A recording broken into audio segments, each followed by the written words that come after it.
Hey, it's me. It's Adeline. Hey! Yeah. Hey! Yeah. Play Ya-Ya Ding Dong! Do you, no. Play Ya-Ya Ding Dong! Olaf. No, don't do it. I want you to play Ya-Ya Ding Dong! Anyway, here's Wonderwall. Hi, my name's Jackson and McMurray. My name is Adeline McMurray. And this is the No Nerds Allowed podcast. We're going great. But we're probably not going to play Ya-Ya Ding Dong. No.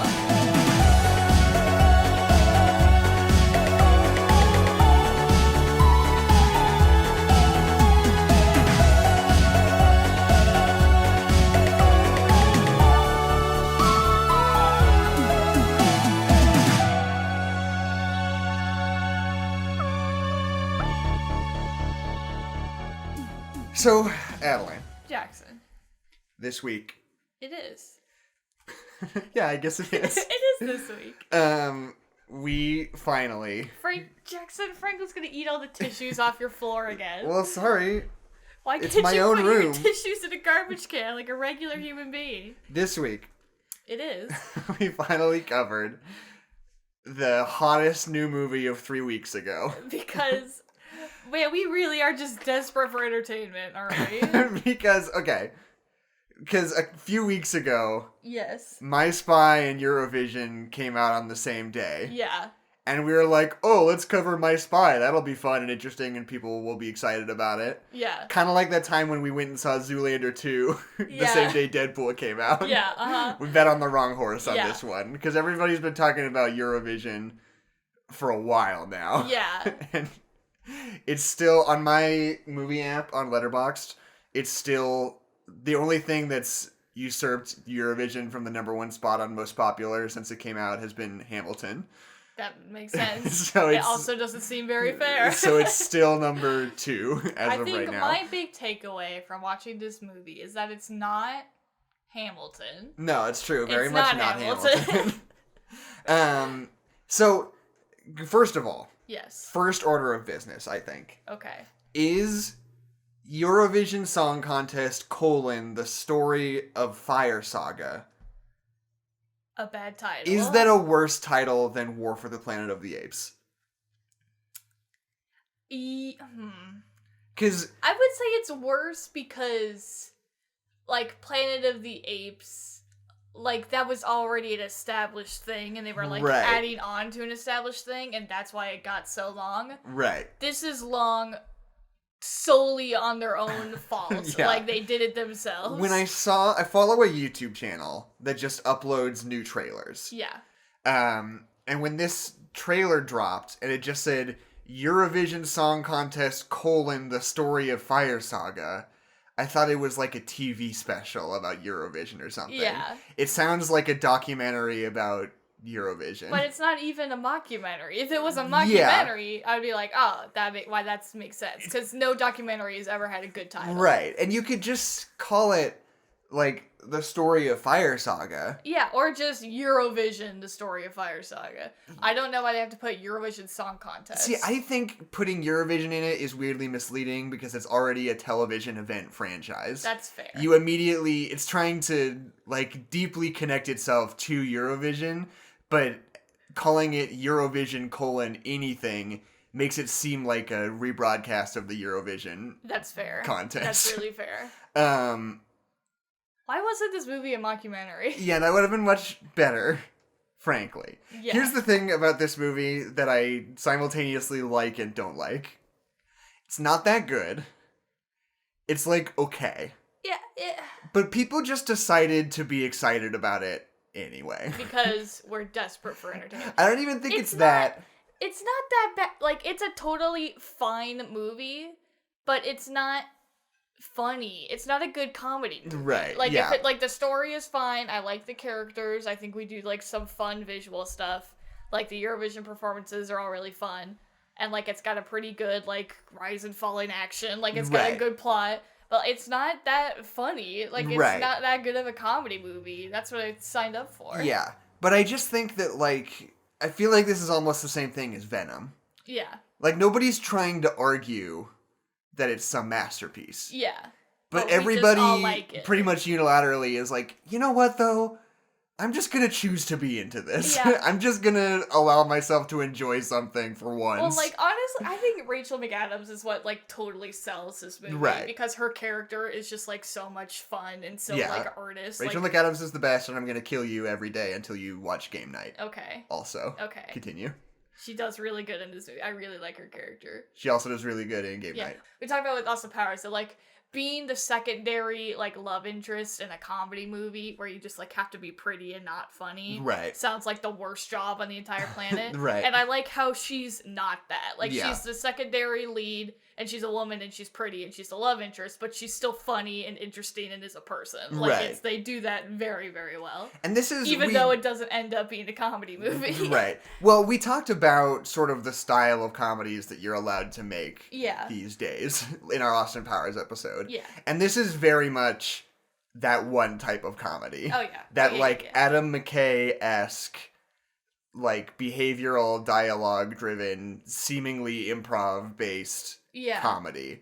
Where there's, like, sort of the bones of a story that you're doing, but, like, all the jokes just kind of come from the actors on the day, Yeah. it seems like. And this is very much that, but it is, you know, a better version of that. Yeah. It's a better version of that than Daddy's Home 2 or Bad Mom's Christmas. Those are my go-tos because those were the two big comedies that were in theaters when I was working at the movie theater. Yeah. Were Daddy's Home 2 and A Bad Mom's Christmas. When did Daddy's Home come out? Like 1998? Oh, that No, was like no. 2016, Adeline. Really? No, yes. the first one? Yes, Daddy's Home, the one with Will Ferrell and Mark Wahlberg. Oh, I'm thinking of Daddy Daycare. I was so confused. No. Maybe all comedies should stop having daddy in it. But, like, it's just the same sort of thing where it's, like, the jokes are all based on, like, just pointing the camera at somebody and telling them to be funny. Will you Ferrell know? be funny. Yeah, it's like, Will, right here. Dance. Go. Do it. And Well, then he says bish a couple of times, and it's pretty funny, It's and pretty you're like, funny. you're pretty down with it. Well, and it's that Adam McKay style editing, as we found out, because you bought a DVD of Talladega Nights, Yes. because it's only on something sometimes, and we love that movie. Right. But you bought, like, the weird director's cut that's, like, edited different and The has, unrated and cut. has different jokes in it. Yeah.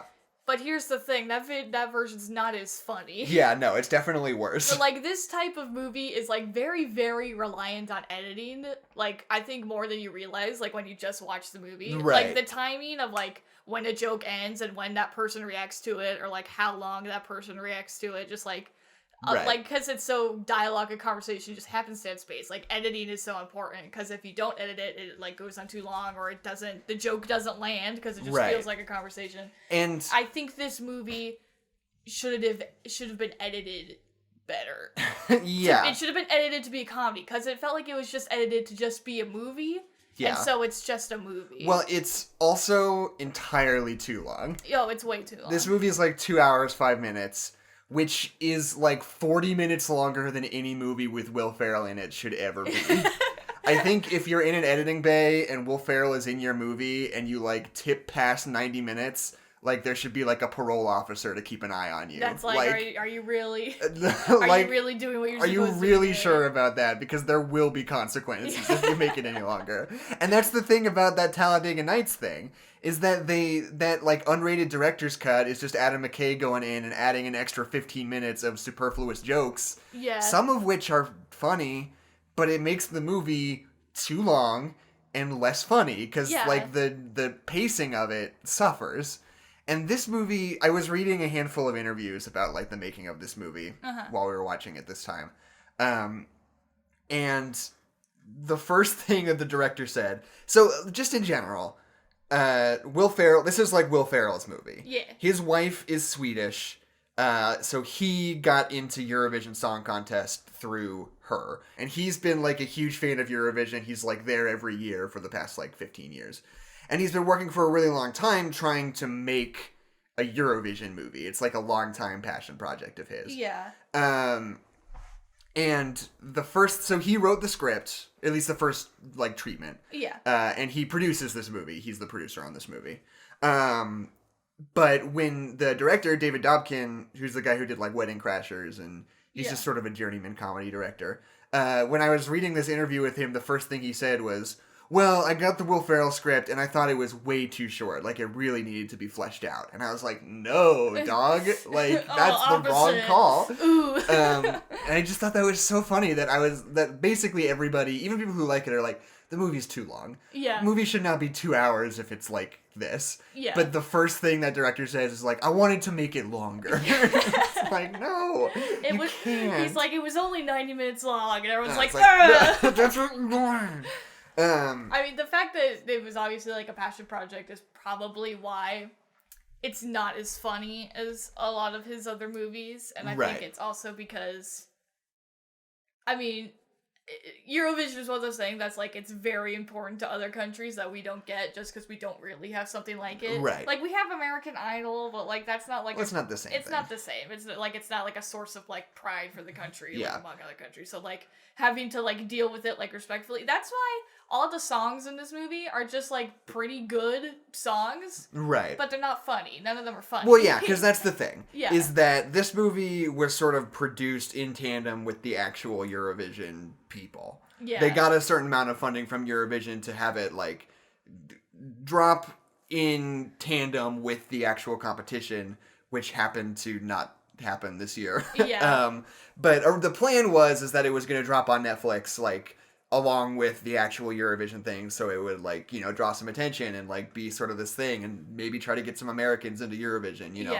Yeah. But because of that, it's like they can't ever poke fun at Eurovision. No. They have to take all the Eurovision stuff deadly seriously. The closest they ever get to like really making a joke about Europe in general is that joke they do where she like asks the guy like, "Are you gay?" And he's like, "No Russians are gay. 100% Right. no Russians are gay." That's like the closest they ever get to making like, a joke at the expense of anything. Right, yeah.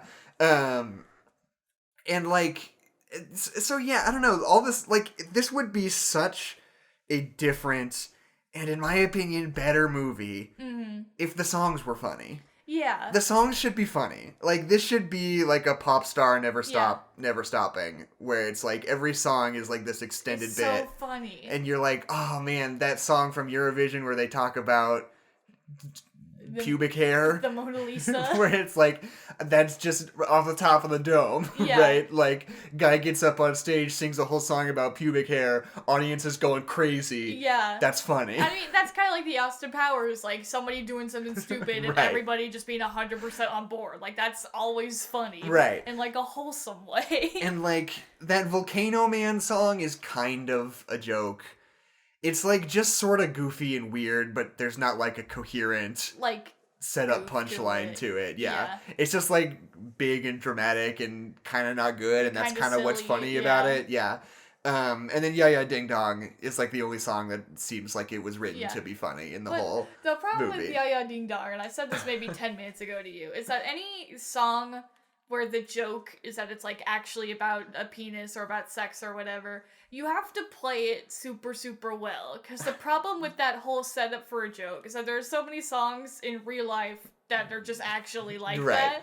See, I think Ya Ya Ding Dong is the best bit in the movie. Yeah. Where they're like outside the club and like having a conversation, and that guy like bursts through the door and is like, "Get back in there and play Ya Ya Ding Dong!" Yeah. It's so funny to me. I think that's great. It Where is, it's like it's good. the town is like so obsessed with this song called Ya Ya Ding Dong. Yeah. And every time they try to play their like passion project music, their Eurovision music, they're like, "Shut the fuck up and play Ya Ya Ding Dong." Yeah. I think is hilarious. See, that bit's really good. The bit where the elves kill that guy is really good. Right. That's about it, though. Those Yeah. are like the two big goofs that I can think of that are like genuinely funny. I think that Well, going back to the performances for a second, like, they're genuinely, like, really cool and fun. Like, that one where Right. it's, like, the Screamo band and, like, also the pop singer, like, singing that song. Like, Yeah. that's dope. I love that. yeah, no, I mean that's what Eurovision is like. They've always got like a ton of different sort of styles represented. Yeah. If you don't mind, I pulled up a little quote that I thought was very good from a New York Times article about this movie. Yeah. I should have made note of the author, but they say, in this film, Sigrid wants to perform the duo song in their native Icelandic rather than English, knowing it risks losing them votes. This is a dilemma that many countries face. However, in last year's competition, Hitari, an industrial techno band wearing BDSM attire, did perform in Icelandic and came in 10th place. A very respectable result. So that's what Eurovision is like. Gotcha. I just think I thought that was a really funny turn of phrase. Yeah, in BDSM armor. But like, okay. Because that's always the kind of like the joke that Americans make about Eurovision is that it's always crazy and bonkers and like these people just like fully committing to like kind of silly costumes and kind of silly songs. So like, that feels like what the movie's gonna be about, like kind of the American perspective on Eurovision and just kind of like taking that to like the extreme for a joke. Right. But they just like, because they have to do it respectfully, and I respect that they have to do it respectfully. Right. But because there's too much respect for it to be funny. Right. Like, they're taking it too seriously to the point where it can't be funny anymore. Right, yeah. There was, in Eurovision's a weird thing too, because like, when you look at the list of like, performers and winners like across the last like 5 decades. Yeah. Because it started after World War II. Yeah. It's like been around forever. You look through it and you're like, I've heard of ABBA. Yeah, everybody knows ABBA. And that's it. Yeah. Like no one coming out of Eurovision has ever become like an international sensation. And there was one guy who won it like 3 times. Who I've never heard of. Yeah. Like, he's the guy who won Eurovision, which is like this insane...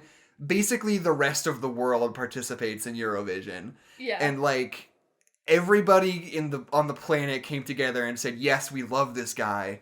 And yet somehow he never became like a crossover success. Well, I mean, know? if your career is just doing stuff for Eurovision, and then you win Eurovision, it's like, does he like want to make an album after that? Like, if that's just if he just wants to win Eurovision, then like maybe then he did it. Maybe that's more of the culture. Maybe it's like Eurovision is sort of its own. Yeah, reward. It's not like I'm gonna win Eurovision and then I'm gonna release an album or whatever. Right, it's just like I'm I gonna want to win Eurovision. Yeah, I don't need to do anything else. So okay, my biggest real issue with this movie is that it has an insane amount of subplots and setups and payoffs that it doesn't need. Yeah. Like, it's crammed to the brim full of, like, lazy Chekhov's guns. Oh, I thought of another bit that's really funny when the boat explodes and they're like, oh, right. I'm so sad. Oh, like that part's really That's good. really good. Because they're competing against the other Icelandic musical acts. And they're all at a party, but they did super bad, so they're sad, they're somewhere else. But then the boat explodes and they all die, and they're all like, oh, we win, though!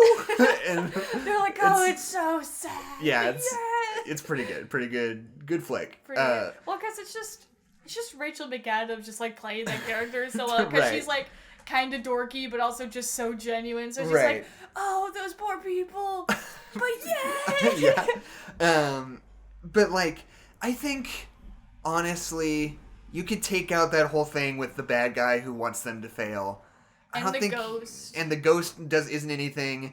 The bad guy who wants them to fail and the elves are sort of both their own, like, self-contained thing. If you just chop both of those out of the movie, you could save, like, 10 minutes. Well, the elves are a little bit boring because there's just another divide between Sigrid and...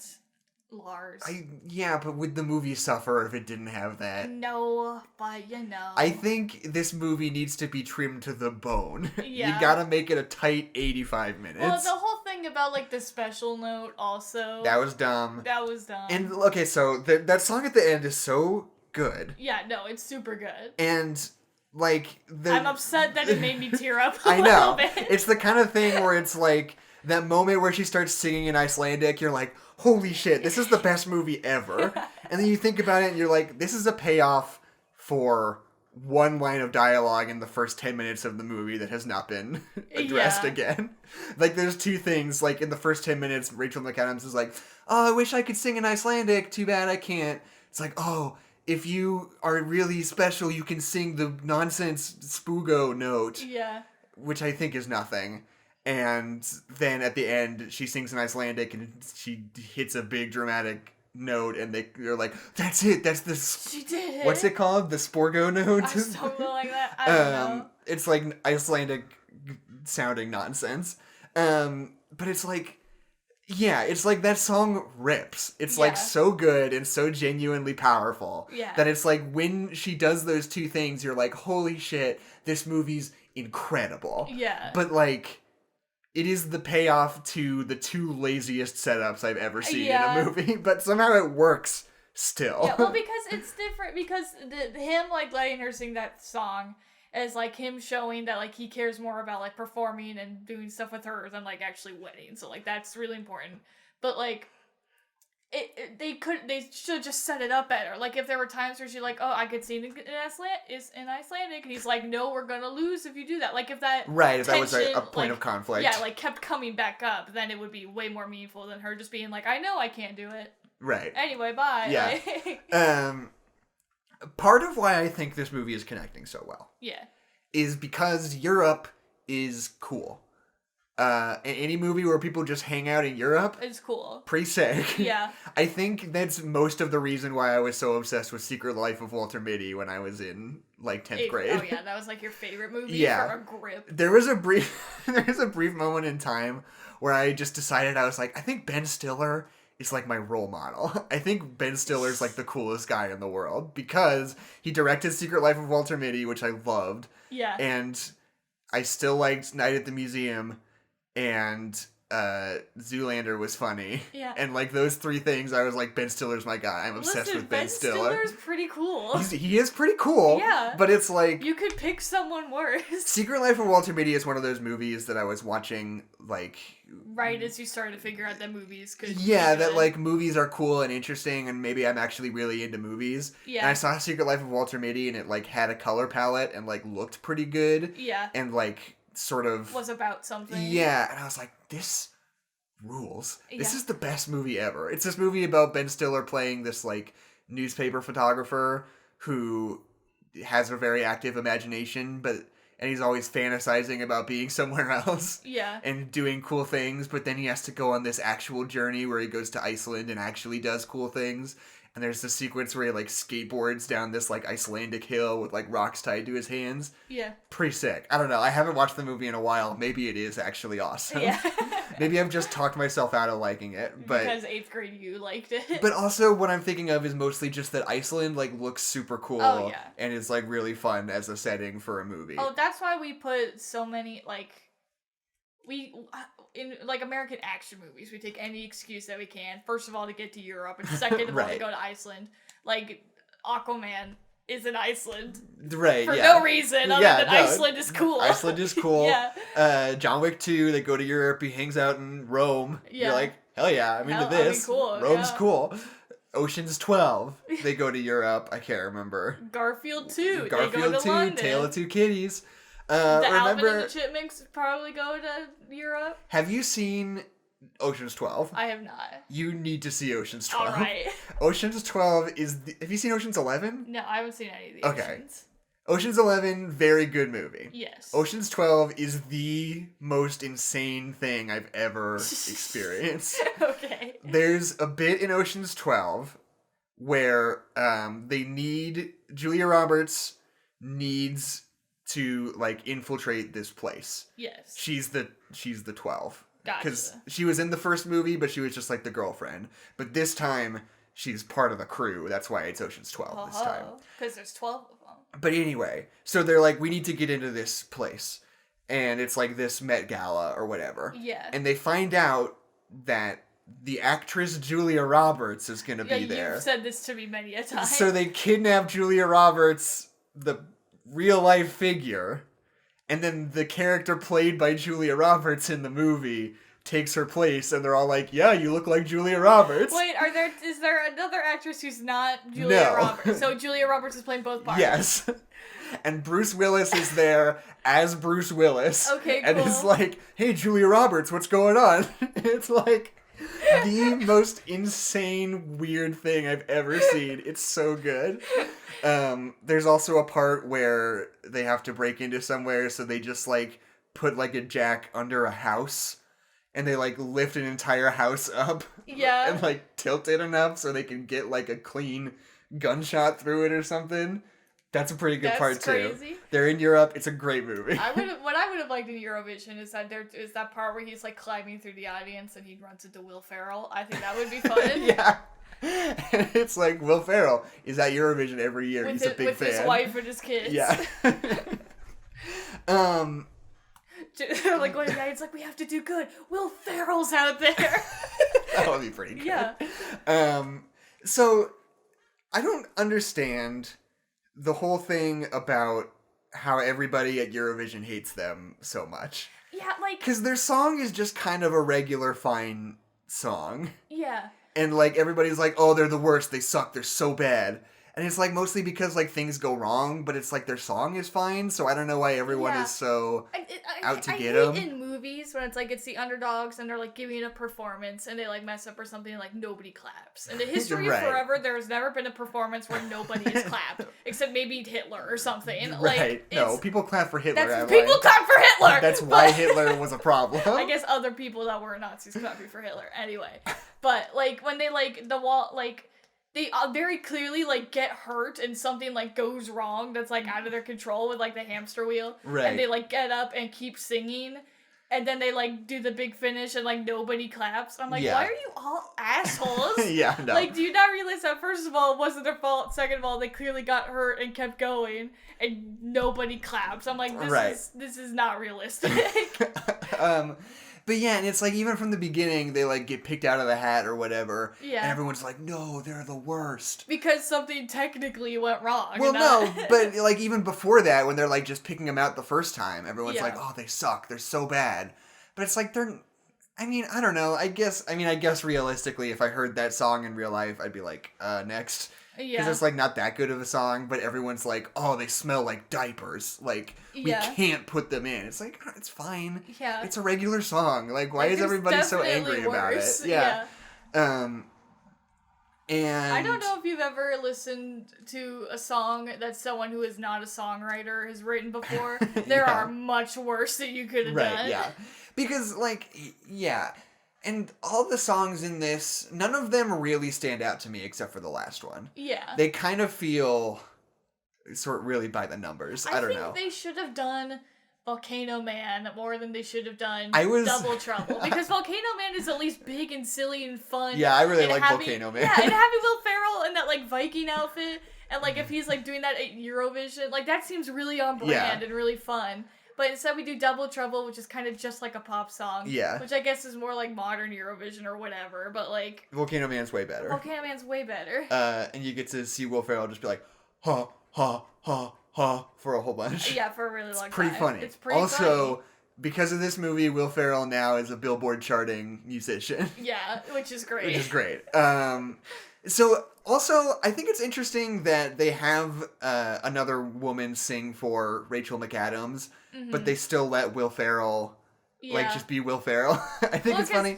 Because, like, the Rachel McAdams character needs to be, like, really good. Yeah. That's, like, part of the whole plot of the movie, is that she sings beautifully. And if Rachel McAdams is just, like, a decent singer, it kind of doesn't work. Yeah. But it's just so funny that, like, Rachel McAdams has to be this, like, insane vocalist, and Will Ferrell is, like, pretty good. It's like an okay singer. Well, he can carry a tune, and it's like he's decent at it, and you're like, there you go. That's fine. It's because I have a deep affection for just, like, people who, like, aren't musically trained singing. Like, I love the, like, realistic way of singing that just, like, people who are good at singing sing, like, without, like, that formal training or that specific sound. Right. But, like, I totally understood why this character had to sound that way, so I wasn't so upset about it. Right. It's different from when Belle sings and she sounds like Beyonce for no reason. Wouldn't it be funny, though, if... Well, I thought they were gonna play it for goofs, that, like, he can't sing. Oh, right. I thought that's what they were gonna do, that, like, she's this amazing singer, and he sounds like shit, and he's always accompanying her. I thought that was gonna be, like, at least a plot point, but they just never brought it up. I was gonna say, wouldn't it be so funny if Will Ferrell opened his mouth and it was, like, Justin Timberlake or something? Yeah, that would also be really funny. Insane. But this movie isn't goofy enough to pull something like that. Like, that would happen in an Adam McKay movie, but not in this weirdly serious. Yeah. Like... Weirdly not funny comedy movie. It's not really comfortable with stretching the laws of reality in order to make a joke. Yeah. Which is, like, tonally weird. Yeah. Because the kind of jokes that they are making are the kind of jokes that we're used to seeing in broader, more surreal comedies. Yeah. And they are not comfortable with bending the rules at all. Yeah. Well, and it's weird because at the very beginning they do a little bit of about that where she's like talking about like how nice it is in her hometown, and they look it over and like two CGI like whales like do that big thing. That was funny. Like that feels like it's setting you up for like what we're gonna be doing later. But that's the only time that happens in the whole movie. Right, like, something's kind of outrageous happens. Yeah. Besides the elf, Besides but even that elves. is still like very underplayed and very sort of. Yeah, kind of realistically played a little bit. There's nothing funnier than when he like falls over, just like a knife in his back. He just like looks up at the door, and you just see the door slam. It's really funny. So yeah, okay. My favorite thing about this movie is the running gag where Rachel McAdams keeps coming up to people with 2 glasses of something, and then just drinks both of them. Yeah.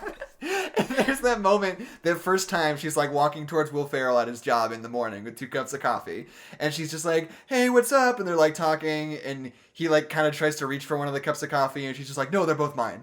And you kind of think she's gonna be like, haha, just kidding. And then she just drinks both. But then she literally, like, the entire rest of the scene is holding 1 coffee cup in either hand and, like, drinking out of both of them. And she does that throughout the rest of the movie. Like, she's got, like, champagne glasses or shot glasses or whatever. Yeah, she always has 2 drinks. And Will Ferrell always has no drinks. Yeah. It's just really funny to me. Well, there's also the funny bit where she, like, goes to the first rehearsal in, like, this, like, white dress. And everyone's like, "Oh, you're such a beautiful piece of rice." Yeah. Or like, "Oh, you look like a tooth." You look like a tooth is a good line. Over and over again. And that's also very funny. Your thoughts on the sing-off in the mansion?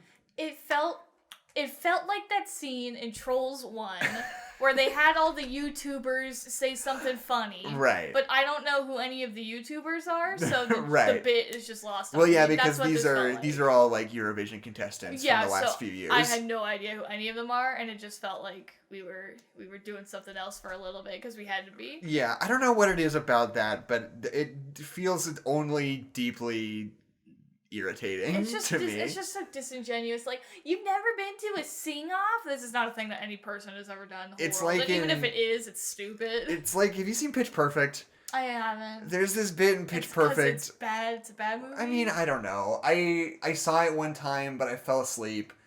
It feels like if Glee and Mean Girls had a baby, yeah. and those are maybe 2 of my least favorite right. things. I mean, look, people love it, so I don't want to be too harsh on it. Yeah, no, I watched it at like an outdoor movie with Anna one time, but it was Yeah. like pretty late, and I was kind of not interested in the movie, so I didn't really give it a fair shake. Yeah. And I fell asleep on the grass at a certain point. Yeah. So I'm not trying to say like, oh, it sucks, because I feel like I haven't actually like Given it a shot. Yeah. But there's this part that I hate in it where it's like all the a cappella groups meet in some like abandoned swimming pool. And they have a sing-off. And they have like a competition where somebody spins a roulette wheel and they're like, "Oh, you have to sing Ace of Base." And then on the spot they do an a cappella rendition of the Ace of Base song. That's so stupid. And they're like acting really tough about it, like it's a real scenario. It's like that scene in that. Anchorman when all of the anchor groups get together yeah. and then just start killing each other. It's exactly like that, except it's played totally seriously and they're all a cappella groups. Yeah,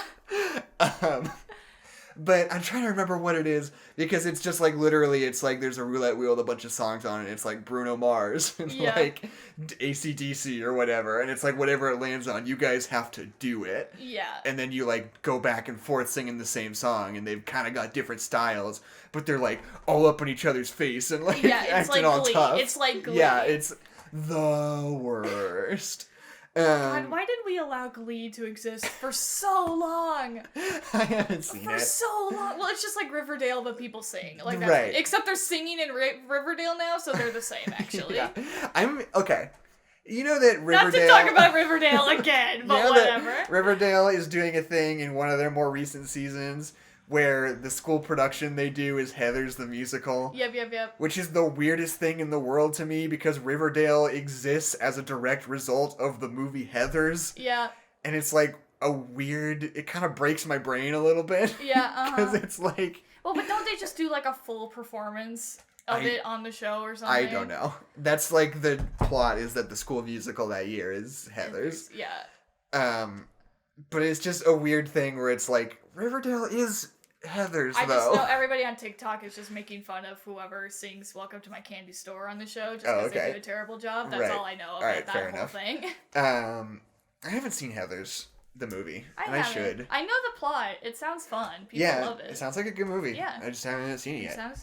There's a lot of movies in the world. You can't be mad at me when I haven't seen one of them. The whole sing-off thing is just like,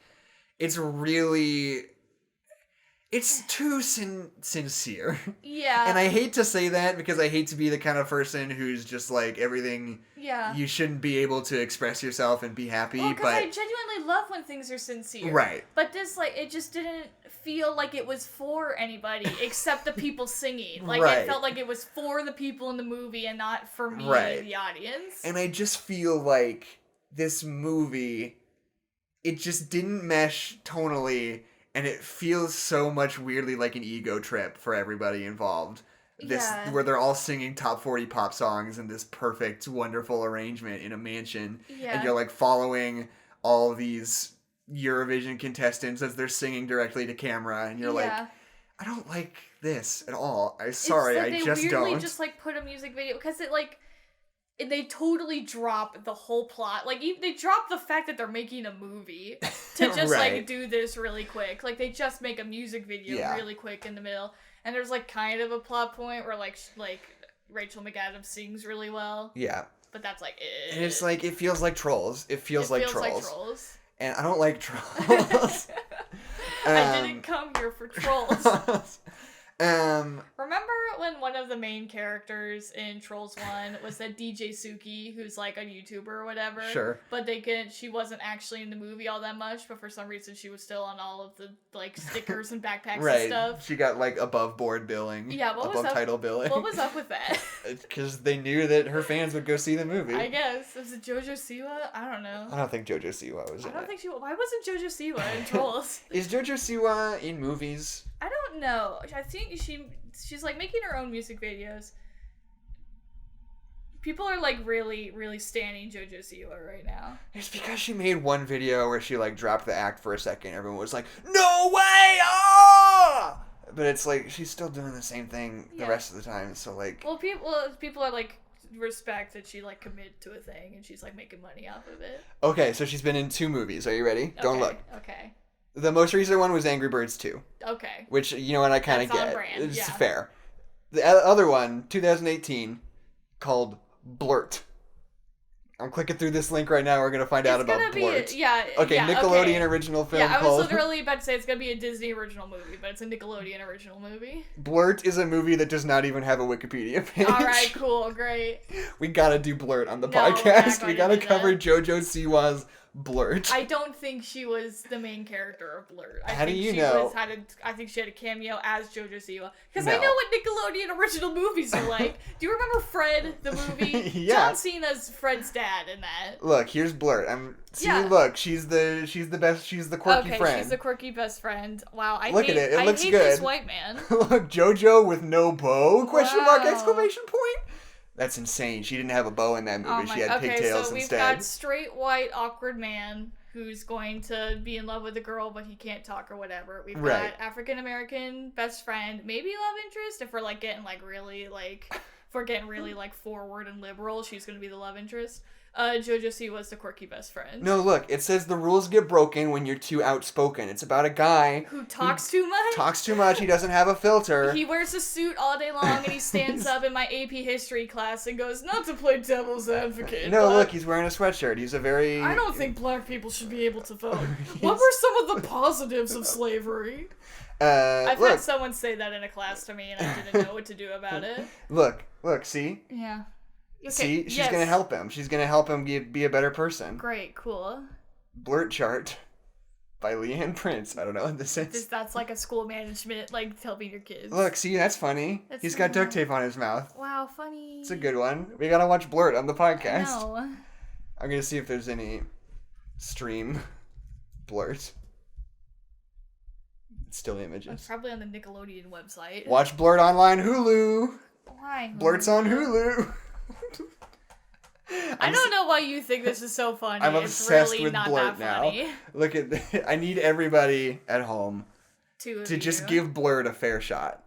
Just hear me out and just watch Blurt for me. Oh, Because it's a lot better than people give it credit for. I think the goof is that he just says whatever comes into his head, as if that isn't every single white boy from high school that I've met. No, it's like a high concept comedy. Look, nice guy Jeremy loses his ability to keep his thoughts to himself and can't help but say everything out loud. He's like a laboratory experiment.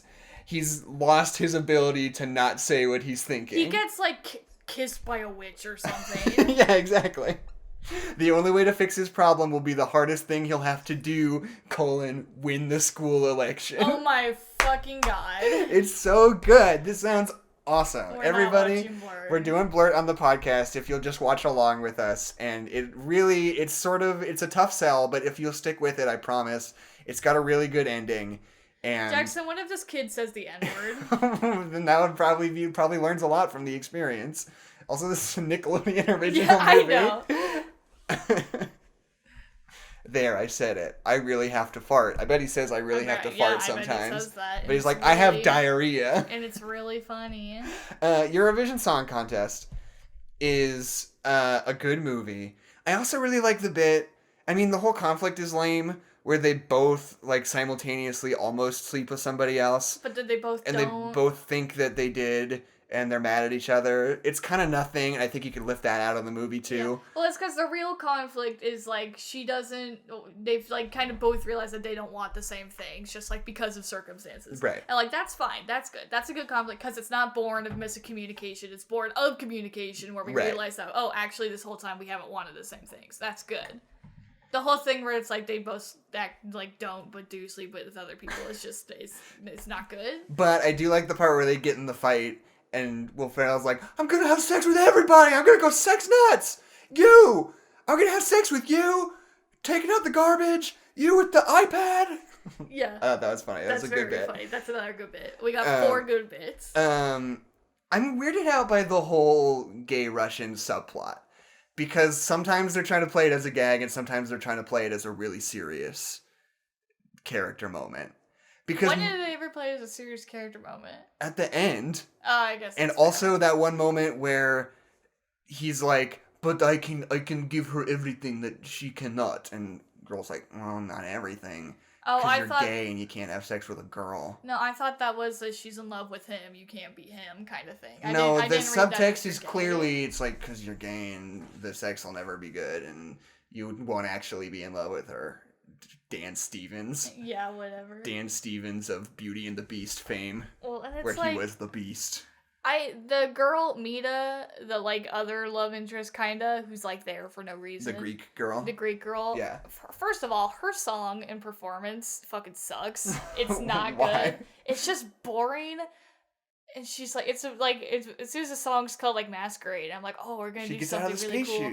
And she gets out and she's like, let freedom, let's have sex. And it's like, I don't care about it. It's not even, like, it's not even a bop. It's just, it's not good. What do you mean? She gets out and she takes off the helmet, takes off the astronaut helmet. Yeah, it's not good. It's not good. You think Dan Stevens' song about how he's a lion is better? I think it's more creative. Okay. I think the scene where they're like finding out the results of the semifinals is good, where they're like saying all the points that this weird like electoral college of European nations are like handing out to the different performers is good, because it does ring true that like people would be charmed by that performance that went wrong and would like want to give people another chance, and having them get like 5th place is like, I totally buy that. Like, in that circumstance that we've set up, like, it really rings true and it feels like something that could actually be an event. Because they do clap at the end of that song. Well, remember? Because Graham Norton's... walk off. Right, yeah. They're surprised for a little while. Yeah. And they clap. And then Graham Norton says something funny because Graham Norton's doing his thing. Apparently, a lot of people really love Graham Norton's commentary on Eurovision because he's, like, sort of a snarky. Oh, yeah. He's, like, sort of too cool for it. But he like, you know, sort of takes him down a peg. You know, he takes the piss out of him, as the British would say. What a weird thing to say. We're on a podcast. No, I know. I'm just thinking about the phrase, take the piss out of them. So, like, you punch them in the kidneys. And they piss? And they piss, yeah. Make them piss blood. I don't think that's what that means. I don't know. It's like you're full of piss and vinegar. You got like an attitude, but then you make fun of them and they get taken down a peg. And then they just have vinegar? You just got vinegar left, and then you're more humble. Which are you supposed to have? Which is worse to just have piss or vinegar? I think you'd rather just have vinegar because the piss is the part that makes you upset. So aren't they just helping you? Yeah, that's the whole point. Oh, I thought it was like me. I thought it was like being like take a piss out of. No, if you're taking the piss out of somebody, yes, it means you're like ribbing on them, but like good naturedly. Okay. You're like doing a consensual ribbing. Okay. When you're taking the piss out of somebody. Great, cool. It's like a consensual ribbing. Okay. Stop saying that. That's what taking the piss out of somebody means. People like rubbing like the sides of their rib cages together till they like interlock a little bit. What else? Movie's too long. It's too long. Costumes are pretty fun. I wanted them to play Ya-Ya Ding Dong at the end. That would have been fun. I was really hoping that when he goes out and it's like, we have to sing our special song, they would play Ya-Ya Ding Dong. And everybody in the Eurovision audience would go fucking insane. Yeah, that would be for fun. Ya-Ya Ding Dong, because it's the best song in the world, obviously. Well, and I was going to say something. Oh, yeah, the costumes are fun. I just want them to go ape shit, and they don't go ape shit. They go fairly ape shit. They go pretty ape. They go the amount of ape shit that Eurovision does. I guess that's fair.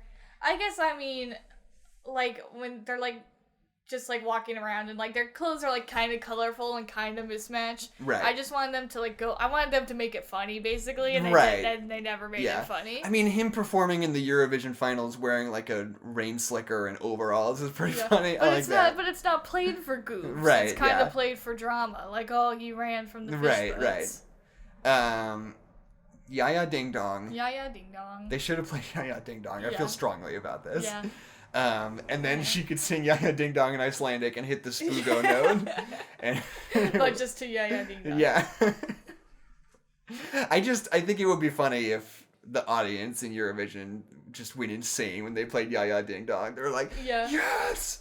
Ya-Ya Ding Dong! And they like did the call and response like the people in the bar did. Yeah. Ya-Ya Ding Dong is an underrated song. Yeah. Well, and I was just thinking about the end of the movie. First of all, I think it's really funny when it's like the 1 year later and Will Ferrell has that baby. Like, that's just a baby. I like that. I think that's fun. But they do the bit that goes out through the whole movie. It's where he's like, "Are you guys siblings?" Because the joke is that they like look alike and they're like so close. So he's like, she's like, "We're not siblings," and he's like, "We're probably not siblings." That's pretty funny. And like they keep making that joke. But then they keep, like, adding in weird little, like, plot points where it's like, oh, your dad slept with everybody in the village. Right, and it's like, oh, maybe. So the joke, you think the joke is like, oh, maybe they might actually be siblings. Like, it's going to be an Arrested Development thing where they're going to find out at the end that they're siblings and they're going to be like, yeah, like something like that. But I totally thought that was where they were going with it but the first then the dad says the lines like, oh, her mom never wanted anything to do with me. Like, as if to, like, calm our worries or something. It's like... This was kind of a joke, and I thought it was going to be more of a joke, but then it just wasn't a joke, so I don't know why we did any of that. The gag is, like, small towns in Iceland, there are only, like, 4 families. Yeah. And you can never really be so sure, I guess. But, like, and the bit where they're on the boat, and he's, like, talking to his dad. Yeah. He's talking to Pierce Brosnan, and, like, everything's just, like, swaying back and forth the whole time. Yeah. And you can see the fish, like, sliding around on the table the whole time. It's pretty good. I like that. Good. Just, like, filmically, it was fun. Yeah, like, visually, it was really cool. And I also like when he's like, how do I get off the boat? Where do I get up? Like, you can't get off the boat. That's very funny. But yeah, and, you know, this movie is very much just, like, like any other modern comedy in the sense that it's, like, directorially kind of bland. Yeah. It doesn't really look that great. Except for...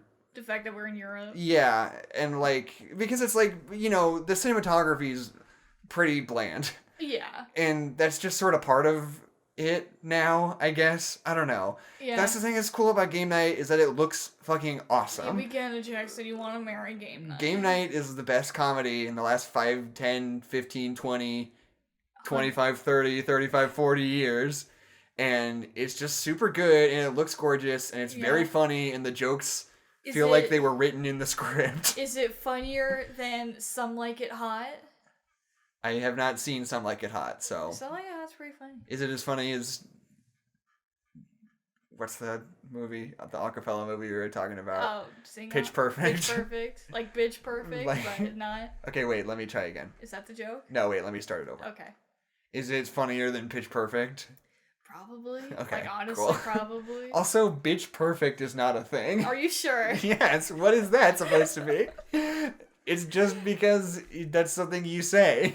Pitch Perfect. No, I say Bitch Perfect. No, you don't. I'm Bitch Perfect. Like, if someone's like, what do you think, how good do you think this is? And you're like, Bitch Perfect? Yeah. It's like that annoying online thing where you're mad at everybody who's insecure while being very uplifting at the same time, and it's like mixed messages and probably makes people more uncomfortable than anything else. Yeah. That's what you think it's playing off of? Yeah, no, I think it's Bitch Perfect. Bitch Perfect. Well, and it's like when you see like a really cool car drive by, you're like, man, that's Bitch Perfect. It's Bitch Perfect. Because it's perfect for a bitch, you know? But like bitch in like the nice way. Okay, sure. It's like perfect pitch. I think this movie is Bitch Perfect. No, you don't. Bitch pretty good, okay? Bitch serviceable. Bitch competent. That's my stripper name. Bitch competent. Bitch acceptable. No, bitch competent is the best one. Yeah, too many setups and payoffs that aren't funny. It's too long. Doesn't look very good. It doesn't want to be funny. Sometimes it's pretty funny, but usually doesn't want to be. And it's like they play out all these scenes too long. I know it's the same thing we were talking about at the beginning. With the editing. But you just gotta cut it down. And it's not even like a matter of like cutting out entire scenes. Just like the way it's written. Mm-hmm. Like you gotta do this more economically, you know? Yeah. One of the things that I learned, I had a nightmarish experience producing my final film project at the end of last quarter for my film program. Mm-hmm. But I was writing and editing the thing. So that was, like, my entire responsibility, basically, was to, like, take these things. First of all, when I wrote it, it's same thing. Like, all the scenes were too long. Yeah. Like, and I had to work really hard in order to find ways to, like, make things work more economically and get the things done that I wanted to. Yeah. Without having it just be, like, two people talking to each other for too long. Yeah. But then the other side of that is on the editing, too. Like, even once you have it. You know, I cut it down a fair amount, and then we filmed it, and it was, like, still too long, still sucks. And you gotta find a way to, like, manipulate the footage. Oh, yeah. I'm not a very good editor. Yeah, because, I was about to say, it's even harder to edit something that you've made because you don't have the perspective to be like, well, I want this thing to be in there, so it's gotta be in there, versus someone else to be like, this doesn't need to be in here, just cut it out. Well, the thing about editing is that it is like a weird sort of algebra. Yeah. Like, you've gotta find really creative ways to just, like, manhandle the footage. You know, you've got to, like, force it to be exactly what you need it to be. Because most of the time it's not going to just be perfectly storyboarded and play out exactly the way you imagine it to. Yeah. Right? That's the thing. One of the things that I learned a lot from, like, actually making films is, like, what actually makes, like, one-take sequences so hard is not necessarily, like, the technical prowess involved of, like, following somebody with the camera or whatever. Yeah. It's the, like, timing and tone management, right? Yeah, because you can't edit it. You can't edit it. You can't take it and force it to be better. It has to just be perfect as it is right now. You can't tighten it up. You can't cut anything out. Everything in it has to exist in a state that is good enough that you don't need to take a pickaxe to it, you know?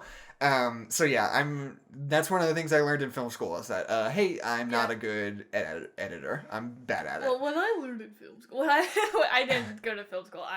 Well, you didn't either, but what I learned... Yes, I did. I have a film degree. But it's not a film school, you know what I mean. With a film program. You had a film program at a regular school. But I just took from, like, my high school video production class. It's like if I was usually the director of the group because I'm one of the few people in that class that gave a shit. Right. Which is usually what happens to a lot of classes, is I'm the only person who gives a shit.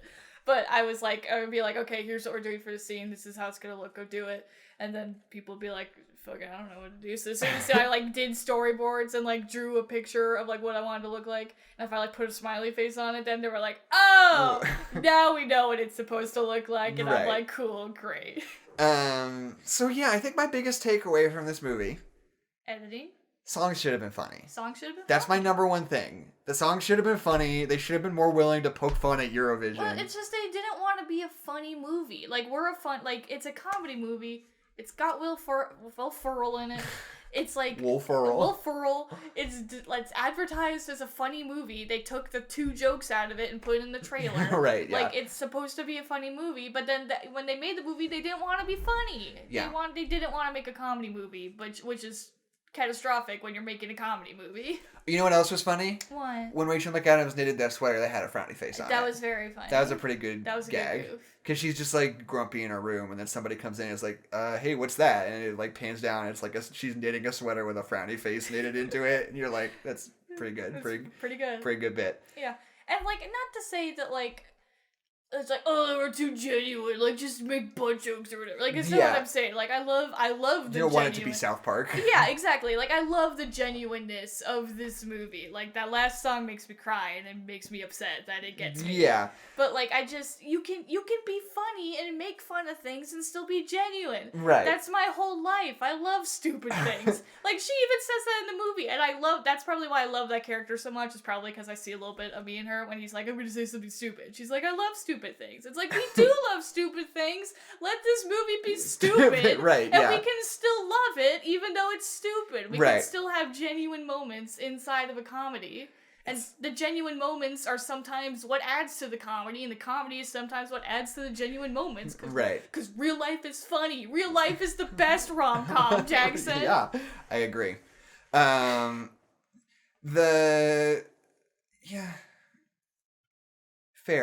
Yeah. Fair movie. Fair. Like, it... Fair, bitch. Bitch, I mean, Bitch wait, fair. bitch fair. Do you think Pitch Perfect is Bitch Perfect? Because I don't think it is. No, probably not. Probably not. I don't know how I feel about Demi Lovato. Bitch, your mom loves it. I don't know how I feel about Demi Lovato being, like, that Icelandic singer. It's like, it would have been kind of more cool if they got, like, a real one. Or if it was, because they do have a lot of real European Eurovision people. It's like, if I it don't was know. like a real singer, that'd be funny. I think I would be more cool with it being Demi Lovato if she was funny. Right, yeah. But That's the thing. You gotta kind of be taking the piss out of Demi Lovato. Yeah. If you're gonna like have her be in this movie like that. You put her on a boat and blew her up, and that's funny. Right. But then you didn't. But then she wasn't funny. Like, here's the pitch. Demi Lovato, I want you to come on for this goofy Will Ferrell comedy. Here's what you're gonna do. Sing a good song really well, normally. Yeah. And you're like, okay, sure, I guess. And you're gonna get blown up, and then you're gonna say 2 lines of dialogue, both of which like, aren't funny. You could have made it a song about pubic hair, and then you could cut to the executives in the office being like, this is our winner this year. Yeah, this is what's gonna get Iceland on the map. Like, and then like, have the bank guy be like, oh god, this is gonna bankrupt us because this song is so good.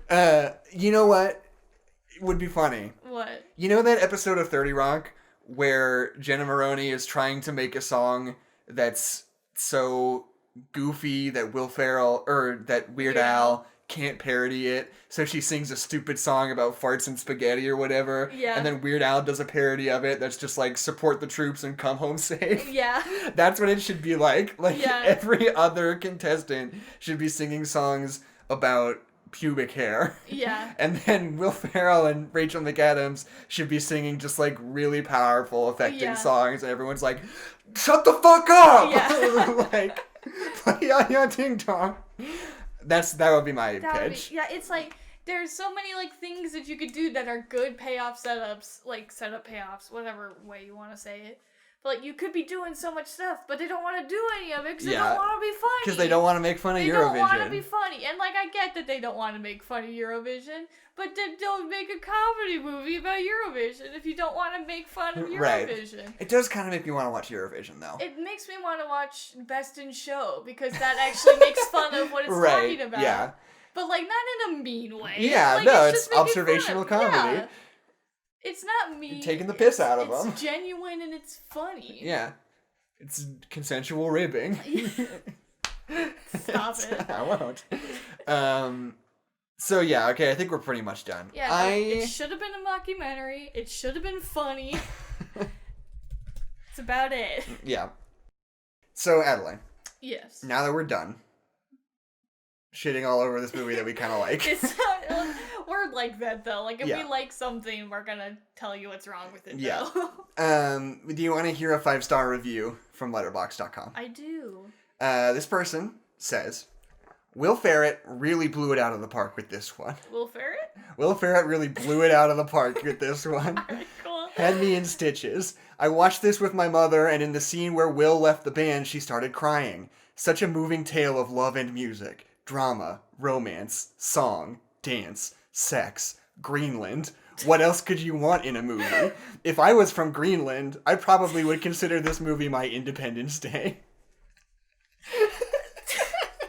Wait, hold on. They say the country so many times.